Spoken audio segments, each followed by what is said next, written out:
Hello dear students, I Poonam Som welcome you all in our YouTube channel Sims Official.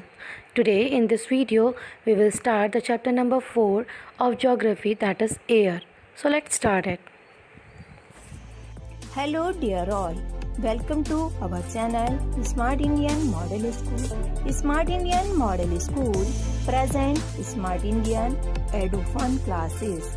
EduFun online classes includes course studies of playgroup to class 12, emotional and communication skills, happiness classes and DIY. Hello everyone, this is chapter number 4 that we are going to start today. So that is air. Our earth is surrounded by a huge blanket of air called atmosphere. हमारी जो अर्थ है यानी कि हमारी जो पृथ्वी है that is surrounded, वो घिरी हुई है एक बड़े ब्लैंकेट से. ठीक है, एक बड़ी ब्लैंकेट से ढकी हुई है ऑफ द एयर. और ये किससे ढकी हुई है? एयर के ब्लैंकेट से. एंड जिसे क्या कहा जाता है? एटमॉस्फेयर. ठीक है, हम इसे वायुमंडल कहते हैं हिंदी में. तो हमारी जो अर्थ है that is surrounded by a air and that works like a blanket and it is called the atmosphere. All living beings on this earth depend on the atmosphere for their survival. इस अर्थ पर रहने वाले सभी जो human being हैं वो पूरी तरह से अपनी जीवन यापन के लिए, सर्वाइवल के लिए अपने आप को वो पूरी तरह से डिपेंड करते हैं एटमॉस्फेयर पर. It provides us the air we breathe and it protects us from the harmful effects of sun rays. ये जो एटमॉस्फेयर है ये हमें क्या प्रोवाइड करता है? दैट प्रोवाइड अस एयर, हमें हवा प्रदान करता है और ताकि हम सांस ले सकें, और हमें सुरक्षित करता है from the harmful effects of the sun rays जो काफ़ी तेज़ होती हैं सन की किरणें. ठीक है, उनसे भी हमें प्रोटेक्ट करता है, बचाव करता है. Without this blanket of protection, इस बिना इस प्रोटेक्शन के, ब्लैंकेट के प्रोटेक्शन के, we would be baked alive by the heat of the sun during the day, get frozen during the night. ठीक है, अगर ये एयर नहीं होगी या एटमॉस्फेयर नहीं होगा, ठीक है, तो क्या होगा कि हम या तो सन की गर्मी से दिन में जल जाएंगे, पूरी तरह से बेक्ड हो जाएंगे. ठीक है, या फिर रात में हम जम जाएंगे. ठीक, so it is this mass of air that has made the temperature on the earth livable. ठीक, जो यहाँ पर जो इस तरह से जो एयर का जो मास है, ठीक है, या जाल है, उसकी वजह से क्या है, हमें टेम्परेचर बनता है और हम अर्थ पर जीवन यापन करते हैं हम, या फिर अर्थ हमारे लिए सूटेबल हो पाती है. ठीक, कंपोजिशन ऑफ द एटमॉस्फेयर का कंपोजिशन कैसे होता है? ठीक, Do you know that the air we take in while breathing is actually a mixture of many gases? क्या आपको पता है कि जो हम एक्चुअली में ब्रीथ करते हैं तो वो जो गैस है, ठीक है, जो एयर है, वो डिफरेंट टाइप की गैसेस का मिक्सचर होता है. Nitrogen and oxygen are two gases. Nitrogen और ऑक्सीजन दो गैसेस ऐसी हैं जो which make up the bulk of the atmosphere, जो ज़्यादा से ज़्यादा मात्रा में एटमॉस्फेयर में पाया जाता है. ठीक, carbon dioxide, helium, ozone, argon and hydrogen are found in lesser quantities. ठीक, और जो ये बाकी गैसेस हैं जैसे कार्बन डाइऑक्साइड हो गई, हीलियम हो गई, ओजोन हो गई, आर्गन हो गई, ठीक है, ये सारी गैसेस बहुत ही कम मात्रा में पाई जाती हैं हमारे एटमॉस्फेयर में. Apart from these gases tiny dust particles are also present in the air. इन सब गैसों के अलावा हमारे जो एटमॉस्फेयर में एयर के साथ कुछ ऐसे छोटे छोटे से पार्टिकल भी होते हैं डस्ट के. ठीक, and the pie chart gives you the percentage of the different constituents of air. इस चार्ट में आप देखोगे कि आखिर कौन सी एयर कितनी परसेंट पाई जाती है हमारे एटमॉस्फेयर में. Nitrogen is the most plentiful gas in the air. Nitrogen gas की जो मात्रा है वो ज़्यादा अधिकता में है हमारी वायु में. ठीक है, एयर में. वैन वी इनहेल, जब हम सांस लेते हैं, we take some amount of nitrogen, तो हमने साथ साथ नाइट्रोजन का भी कुछ अमाउंट लेते हैं.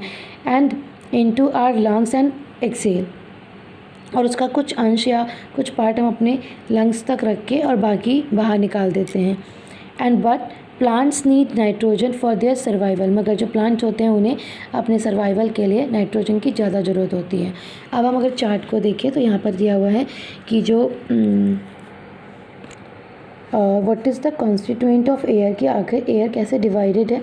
तो कार्बन डाइऑक्साइड है 0.3%, ठीक है, ऑक्सीजन है 21% और आर्गन है 0.93, ये भी 0.3 था, एंड 0.4 ऑल अदर्स, ठीक है, जिनके बारे में पढ़ा था, हीलियम और हाइड्रोजन लाइक दैट, और नाइट्रोजन है 78%। क्लियर?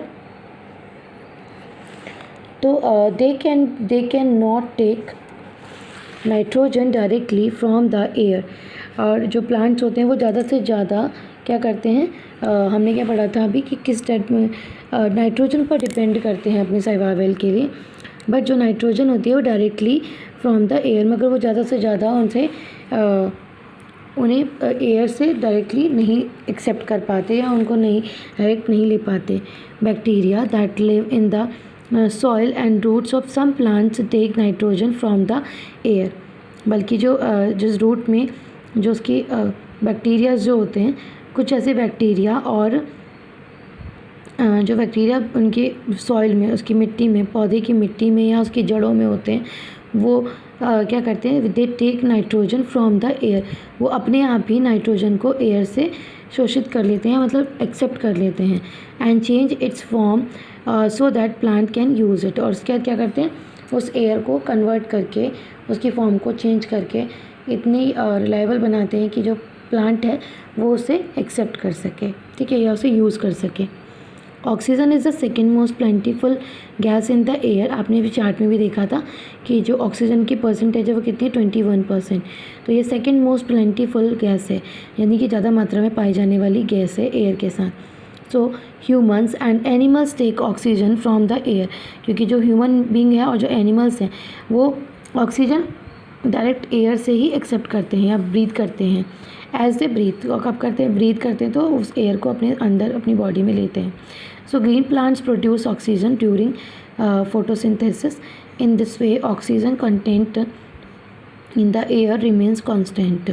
अब हमने कैसे बताया था कि इससे पहले हमें पता चला कि जो प्लांट की रूट होती हैं और जो सॉइल होते हैं, ठीक है, उनसे जो प्लांट्स हैं जितना उन्हें नाइट्रोजन चाहिए होता है वो उतना यूज़ कर लेते हैं, और उसके बाद जब वो एक्सेल करते हैं, यानी कि जो अपनी वो सांस छोड़ते हैं उनके अकॉर्डिंग, उसमें से क्या निकलती है, उसमें से ऑक्सीजन वायु निकलती है, ठीक है, ऑक्सीजन एयर गैस निकलती है, air, and from the air as they breathe, and green plants जो होते हैं वो प्रोड्यूस करते हैं ऑक्सीजन ड्यूरिंग फोटोसिंथेसिस के टाइम पर वो एयर जो ग्रीन होते ऑक्सीजन रिलीज़ करते हैं। इन दिस वे, इस तरह से जो ऑक्सीजन है वो पूरी तरह से एटमॉस्फेयर में भर जाती है, ठीक। और if we cut the trees then this balance get disturb, और इस तरह से अगर हरे भरे पेड़ रहते हैं तो ऑक्सीजन ज़्यादा से ज़्यादा मिल पाती है, और अगर उन्हें काट दिया जाए तो ये जो बैलेंस है एयर और गैसेस का वो पूरी तरह से बिगड़ जाता है, ठीक। Carbon dioxide is another important gas, carbon dioxide भी एक इम्पॉर्टेंट गैस है। Green plants use carbon dioxide to make their food and release oxygen. जो प्लांट्स होते हैं वो क्या करते हैं, कार्बन डाइऑक्साइड को मीन्स इनहेल करते हैं, उन्हें यूज़ करते हैं ताकि वो अपना फूड बना सकें, और रिलीज़ करते हैं ऑक्सीजन को, ऑक्सीजन छोड़ते हैं। आपको पता है यहाँ पर फोटोसिंथेसिस में वो कार्बन डाइऑक्साइड का भी यूज़ करते हैं, ठीक। तो ह्यूमन्स एंड और एनिमल्स रिलीज़ कार्बन डाइऑक्साइड, और अकेले ह्यूमन और एनिमल्स ही ऐसे हैं जो कार्बन डाइऑक्साइड को रिलीज़ करते हैं। And the amount of carbon dioxide release by the human और animal seems to be equal to the amount use by the plants which make a perfect balance, ठीक है। और जितना हम रिलीज़ करते हैं, इन एक्सेल करते हैं, ठीक है, जितनी कार्बन डाइऑक्साइड हम छोड़ते हैं उतनी ही जो प्लांट्स हैं उन्हें एक्सेप्ट कर लेते हैं। तो इस तरह से एक बैलेंस बना हुआ है कि जिस एयर को हम छोड़ते हैं, ठीक है, जिस गैस को हम छोड़ते हैं वो उस गैस को, या हम जिसे एक्सेल करते हैं वो उसे एक्सेप्ट करते हैं, और जिसे वो रिलीज़ करते हैं उसे हम एक्सेप्ट करते हैं, ठीक है। इट मीन्स हम उन्हें कार्बन डाइऑक्साइड प्रोवाइड कराते हैं प्लांट्स को, और प्लांट्स हमें ऑक्सीजन प्रोवाइड कराते हैं एक तरह से, ठीक। So the amount of the carbon dioxide release by the human and makes a perfect balance, इस तरह से परफेक्ट बैलेंस बन जाता है. However the balance is upset by burning the fuels, मगर ये जो बैलेंस होता है वो ऐसे ही बना रहे, बट वो कहीं ना कहीं उसका जो बैलेंस है वो बिगड़ जाता है. किसकी वजह से? Burning of fuels. ठीक, फ्यूल ईंधन जलाने से, सच एज कोल और ऑयल. अगर हम कोल को और ऑयल को जलाते हैं तो उससे धुआं जो होता है उससे अलग गैसेस रिलीज़ होती हैं. They add billions of tons of carbon dioxide into the atmosphere each year. और इनकी वजह से बिलियन ऑफ टन्स में कार्बन डाइऑक्साइड एटमॉस्फेयर में जमा हो जाती है या फैल जाती है. As a result the increased volume of carbon dioxide is affecting the earth's weather and climate. और इस तरह से एज अ रिज़ल्ट अगर हम देखें तो जो increase volume of carbon dioxide है, कार्बन डाइऑक्साइड की जो वॉल्यूम है वो ज़्यादा से ज़्यादा बढ़ गई है, मात्रा बढ़ गई है. Is affecting the earth weather and climate. और ये बढ़ती हुई मात्रा अर्थ के वेदर और क्लाइमेट को इफ़ेक्ट करती है. ठीक है, so that is enough for today. I think you have understood it better. Thank you.